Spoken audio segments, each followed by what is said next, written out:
হিংসাকে নয়, অন্তরের মধ্যে ক্ষমার দৃষ্টি রাখতে পারেন, অন্তরের মধ্যে যদি ক্ষমা রাখতে পারেন তাহলে আপনি আল্লাহর একটা গুণকে ধারণ করেছেন। ইচ্ছা হলে আল্লাহ রাব্বুল আলামিনের যদি ইচ্ছা হয়, আল্লাহ রাব্বুল আলামিনের যদি মায়া হয়, তাহলে এই ক্ষমার যে একটা গুণ, এই গুণের বিনিময়ে আপনাকে ক্ষমা করতে পারেন কিনা? কথা বলেন, পারেন কিনা? ক্ষমা করেন একমাত্র কে? ক্ষমা করেন একমাত্র কে? আপনার সাথে যদি কেউ জুলুম করে, আপনার সাথে যদি কেউ অন্যায় করে, অবিচার করে, আপনি যদি হাসি মুখে তাকে ক্ষমা করে দেন, আমার আল্লাহ রাব্বুল আলামিন বলে, বান্দা ক্ষমা করা আমার গুণ, আমার গুণ বান্দা তুমি ধারণ করেছো, তুমি কষ্ট পেয়েছো তারপরে তাকে ক্ষমা করেছো।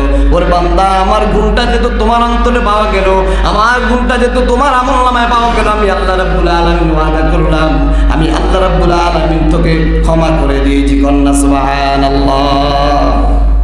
এখন আজকে আমরা ক্ষমা করতে পারি না। সে আমারা বলবে কেন? সে আমার দলের এই কথা বলবে কেন? এটা হিংসা নয়? কথা বলতে এটা কি হিংসা নয়?